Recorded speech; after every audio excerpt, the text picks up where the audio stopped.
Ladies and gentlemen, welcome to Sessions Cafe, brought to you by Entrigue Magazine. I'm your host, Keri Singleton, and today I have the pleasure of welcoming one of my best friends, Lil Nat, to the show. Welcome to the show, sister. How are you? I'm good, thank you. You look good. Thank you. You look great. As a matter of fact, a couple of weeks ago, I was on a cruise, my very first cruise to Mexico, and you're giving this very Caribbean island flavor. I love colors. I love it, and it's bringing me back to my cruise. Those shoes, though. Yes. What's up, those? Wow. I love anything unique. Yes, they are definitely giving. Look at my feet. That's right. The outfit or the shoes. But there's a reason. Well, I'm not saying that there's a reason, but it represents a lot of your personality.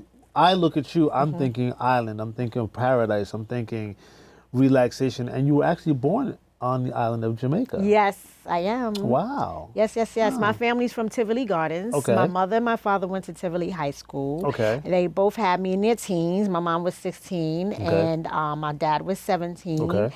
My grandmother was living in the States, and she sent for my mom, and I was in the United States since I was 9 months, since I was a baby. you was born and shipped off yes. to the US of A. That's right. Okay. The first stopping grounds was the Bronx. New York City, okay. And then we moved to Queens when my father came to the States, and then I was in Brooklyn since I was 5. So you're a Brooklyn girl. All the way. You're a Brooklyn girl. Well, let me ask you a question. What about Brooklyn parallels Lil Nat's personality? I would have to say the attitude. Okay. I definitely have a Brooklyn accent. Okay. And the fashion. I love my Timbs. I love my sneakers, my fitted. Even though most of my fitted is a Yankee hat, and that's representing the Bronx, but I love a fitted. I love a good hoodie too, also. But I still do love my heels, as you can see. So you can be a Brooklyn B-girl, as they would say. There you go. With class. With class. With class, okay.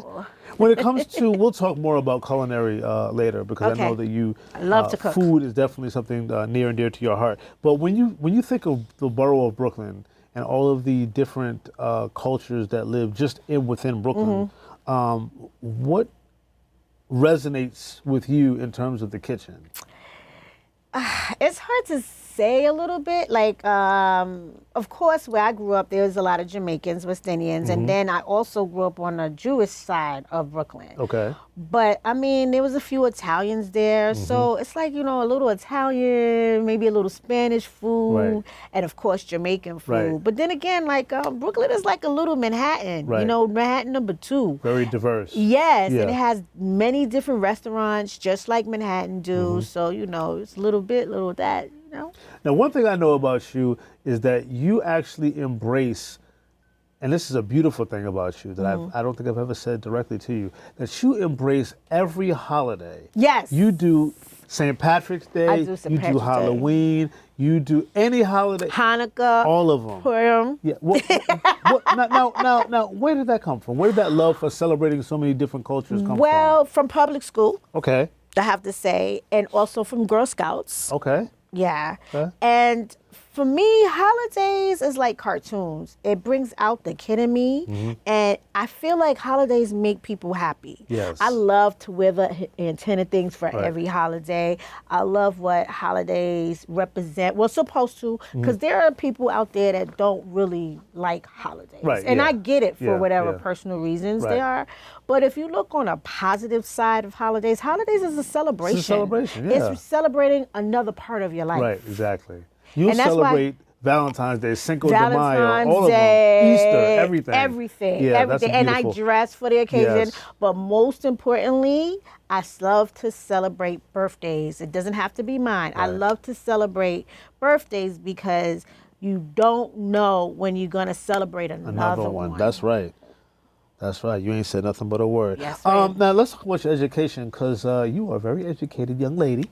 I sure hope so. Went to the very prestigious NYU, New York University. New York University. Yes. What was that experience like? In fact, let's jump to what made you decide to go to NYU? 'Cause all the universities that you could have gone to, all the colleges, especially here in New York City, why did you pick NYU? Well, for starters, I didn't think my mom could afford for me to go away to college. Okay. And I went to LaGuardia High School. I was a dance major, and my teachers wanted me to go to Juilliard. Oh, I for really dance. didn't want. Yeah, Okay. I didn't want to go across the street, like be here for another 4 years. Right. And the other schools didn't really touch my soul like NYU did. So I got a scholarship at NYU for dance, and they had a radio station, which I thought I could go and hang out at and learn a little bit about radio. I was never into watching TV when I was little. Yeah. I was always into listening to the radio. I would go to sleep to the radio. So, but your majors were film, TV, and radio, but your love was basically radio. Yes, Yeah. yes. Okay. I got to NYU on a dance scholarship, and then I sprained my ankle freshman year. Oh, wow. Yes, and my mother was always in my ear, dancing is great, but I don't know if it's enough money, and you need something to fall back on. Gotta have a backup plan. Right. Yeah. So NYU has every sort of type of career major you can think of. It They sure have does. lawyers, they have dentistry, they have doctors, nurses, business. Everything, I mean, yeah. Stern Business School Right. is very, very, very prestigious. So you want to be at a school like that. If something doesn't really match your energy, you can skip Transfer to over. something else. Yes. Yeah. So you went from a dance major yep. to being to Film, doing radio, Right. television. And you actually hosted a show 89.1? 89.1 WNYU. What was that like? Because that would have been your very first time in a radio environment. Well, for the radio station, you had to start off at AM. Okay. And then you do your show there, and then you move up to FM when FM there's a station, slot. yeah. And it was a very good experience. I got a chance to interview Erykah Badu before Wow. she even, the on and on and That on must have and been on amazing. And a lot of on. people have actually, their careers have started at college universities. I know originally I'm from Boston. Mm-hmm. Emerson College was the springboard for people like Wendy Williams and Mike Shannon. Definitely. So a lot of legendary radio hosts got their starts at college, in college radio. Yes. And you got to start yours with Erykah Badu. Mm-hmm. That's how you started Bobby your Condes skills. was at NYU too, 89.1 FM. Wow. He used to come up there. That's how I met Bobby Condes. And then I believe it was my junior year, 98.7 KISS FM at the time, which wasn't owned by MS Broadcasting. It was owned by Summit. Right. Had an audition for Remy Martin Liquor. Okay. I think it was the first time it was coming out. And they Okay. were looking for dancers. Okay. So I was taking dance classes here and there, and I went for the audition. I was only 18 at the time. Wow. Okay. And I brought my radio resume with me. Uh-huh. And I made the cut, but I was too young because wow. it was a liquor. So I went to the promotions person who was handling the sponsorship from KISS FM, and I gave her my resume. And she's like, oh, okay, here's my business card. I called that lady every day for 3 months. I know that's right. Wow. Finally got an interview to be an intern. She had me sit in the lobby for like 10 hours. Wow. Red Alert used to come by, and he was like, you DJ still here? Red Alert, yeah. DJ Yeah, Red Alert. He's like, you're still sitting here? And I'm like, yup, I'm not leaving. Because then she finally called me in for my interview, and she hired me. And this is at 98.7 KISS FM, which at the time, for our listeners that are not New York based, that was the premier R&B station for the New York, New Jersey, Connecticut region. That was big. That and BLS. That had to have been big. Oh, you. yeah, it was big for me. That's when I met Wendy Williams, and I met DJ Enough, and I met Ken Webb, and Jeff Fox, and So Yvonne Mobley. during your internship, I hate to interrupt you while you're name No, dropping. that's okay. During the internship, what were your duties as an intern? I worked in promotions. Okay. So I was on the street team. I was in the van handing out flyers or CDs or Yep. T-shirts at concerts, events, setting up for broadcasts. I did the same thing for Power 105. Yes, so I was The an truck and intern for everything. that. Yeah. And then when Emmis bought not Hot 97, they changed KTU to, what was the station before that? I don't know, but forgot. go ahead. It was a pop station. Yeah. When Emmis bought KISS FM, it was my opportunity to try for a position there. So I started off as a phone op. Then I convinced them to allow me to be a board op. They didn't want to hire me as a board operator. Yes. Yeah. That means running the boards and playing the music and the commercials and everything. They didn't want to hire me because the training was late in the morning, overnights. Okay. And they felt like it wasn't safe for a female in New York City to do the train. At that but time, I was very persistent. Yeah. So he wasn't playing. He was like, I want this. Then I became commercial production director. Then I became assistant producer director for Isaac Hayes and Friends. Nice. So it seems like you were at 98.7 and really, really, really honed your chops. And when we come back from our break, we're going to talk about how Lil Nat got on the air. Okay. Because you went from doing behind the scenes stuff to being that girl. We'll be right back after this.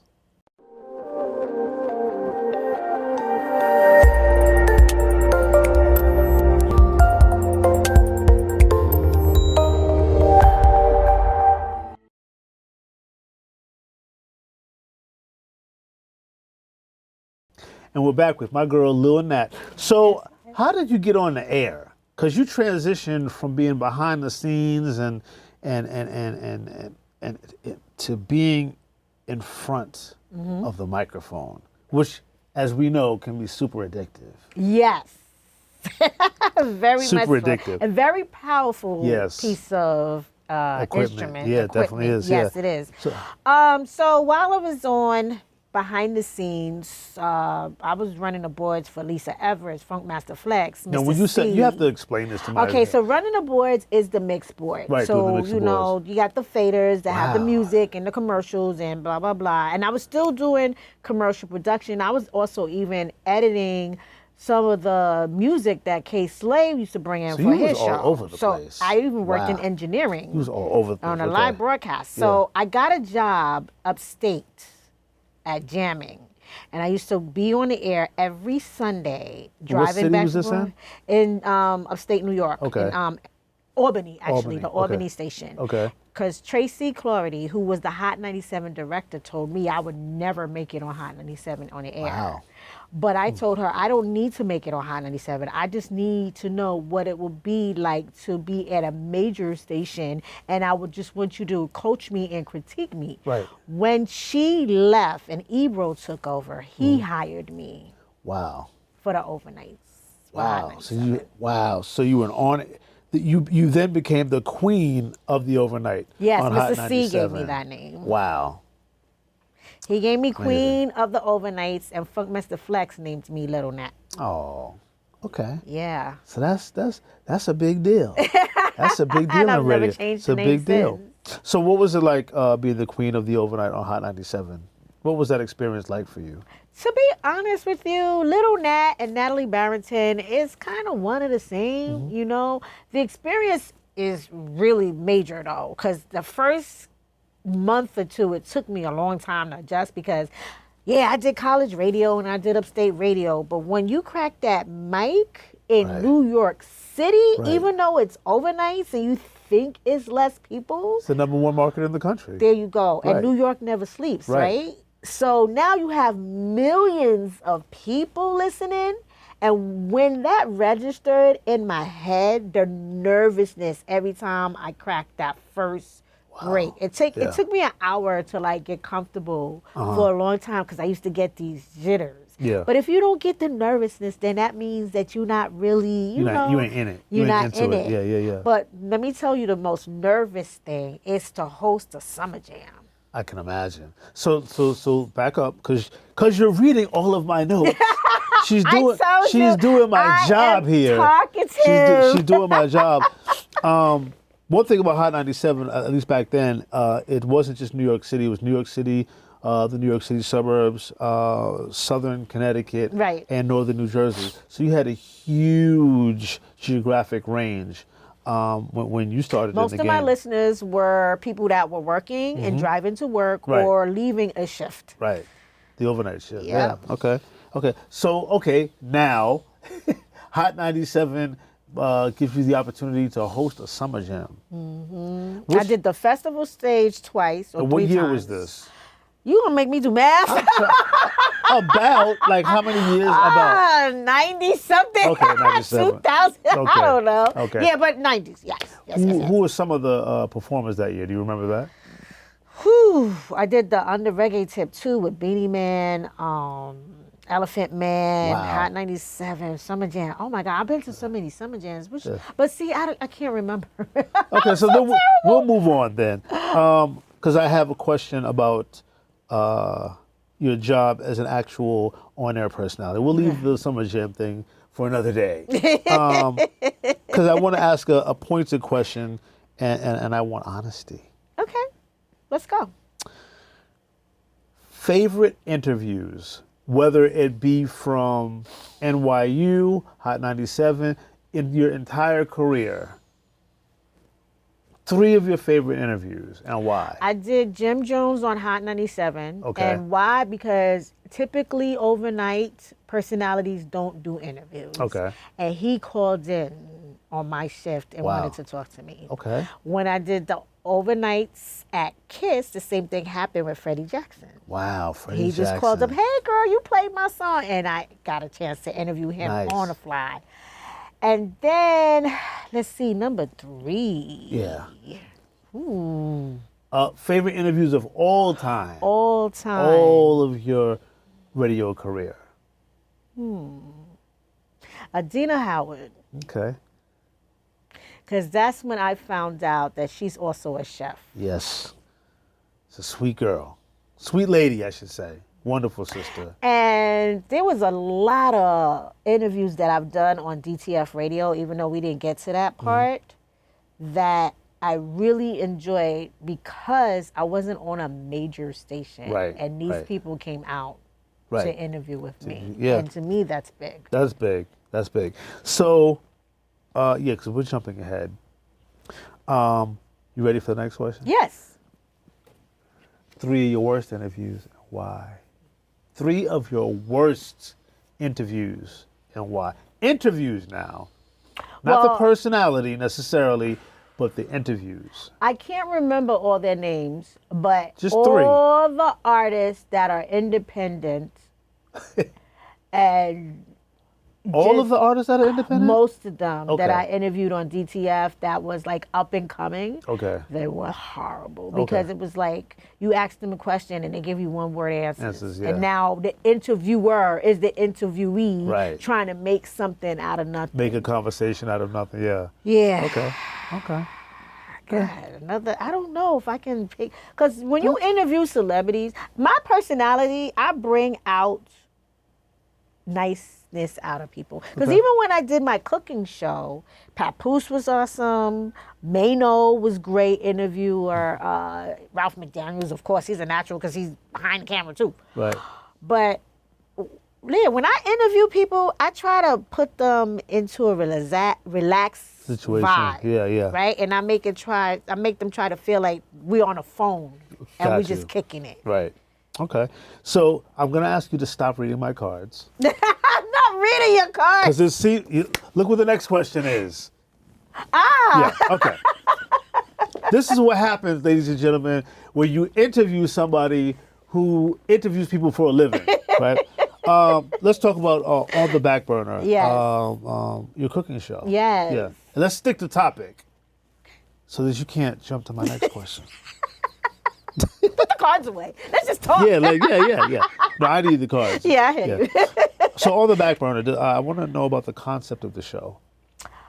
So I was homesick when I was working the overnights at Hot 97, and I was watching cooking shows because I Okay. like to get different recipes and I love to cook. And I was like, wait a minute. All these cooking shows are the same pretty much. Right.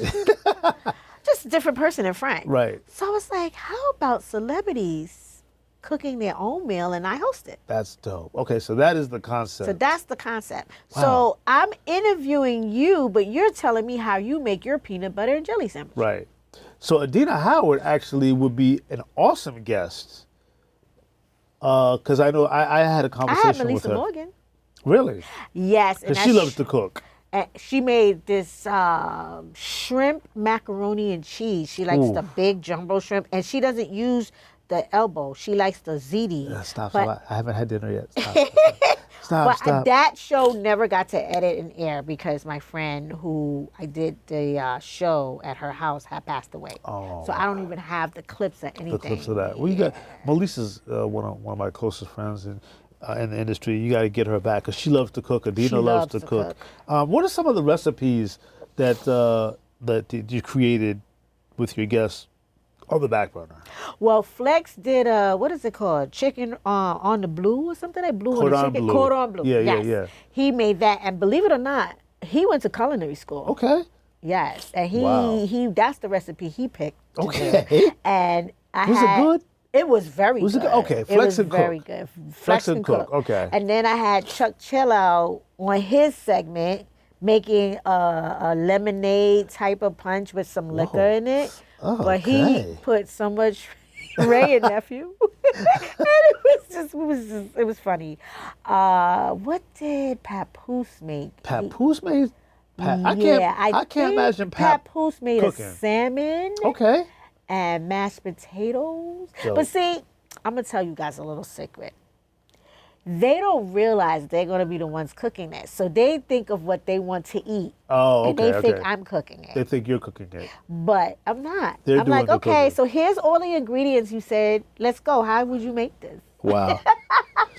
That's pretty dope. And they enjoy it because you know what? Food make people comfortable. Right. And when people are comfortable, what they do? They talk. Right. There you go. Right. And Lord knows that food is also a great conversation starter. And then after we cook the meal, we actually end the segment sitting down eating it together. That's dope. But you're very creative. I want to discuss your relationship with a very, very prominent and important person in your life, a brother that I respect highly. I don't think I get to tell him enough.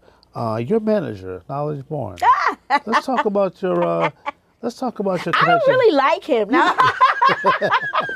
I love him. So how did you all meet, and how did you all start working together? Actually, Knowledge was producing a show at DTF. And DTF Radio. DTF Radio, Right, in Brooklyn. And it was at Bushwick Avenue, a matter of fact. And he asked me to come on the show several times, and I just never had a chance to. And then one day, I came on the show. As a guest? As a guest. Okay. And Steph Lover was on afterwards. It was her show right after. Yeah. And she was trying to get me to come and do a show here. So finally, when Kiss FM was sold, because that's the last station I was on, I called Knowledge. I was like, you know what? I need an outlet. Right. Yeah. And I said, Knowledge, what is it like to do an online radio show? And he was like, oh, yeah, we could do it this way. And he knows that like the back of his hand. And that's how our relationship developed. Wow, that's excellent. And he's been managing you ever since. Yeah. Yeah, that's great. He's my big little brother, I call him. Yeah, you two are very close. And it's very important in a professional managerial relationship that it's not vital, but that the client and the manager have a friendship is we're super more like important. family, but that's just my personality, period, with everybody. Like if you are in my circle, we are going to be close if our energies match. Right. It's either you and me or nice to meet you. Nice to meet you. I got one more question before I got to let you go. And that question is, how does it feel to be a Lifetime Achievement Award recipient? Wow. I guess I'm so humbled that, it's great to be recognized, especially among your peers. Yeah. I am very blessed to be in a radio career. In my opinion, it didn't take off or didn't go where I have liked it to go, but I believe God put me on a certain path for a reason, because I do a lot of other things. Right. And we don't have enough time to go into that. But I believe my radio career was started to uplift my son. Yeah. And also was started to help me with all my other careers that I'm doing. Right. So to have that award meant a lot to me, because some of my radio peers, they have big awards, and if you're not part of a clique, you don't get an award. Right. This was from the people, and that's who I care about. I don't care about the higher personalities and the more popular and famous ones recognizing me, because this one's a lot more personal. It's not about clout. Yeah, this one's a lot more personal. Yeah. There you go. Yeah. I want to congratulate you for receiving that award. The Presidential Lifetime Achievement Award, as a matter of fact, is the full title. And I want to thank you for being a guest on our show. Thank you for having me. We got to see a lot more of you, sweetheart. I would love to. Yeah. All right, we'll see you next time here on Sessions Cafe.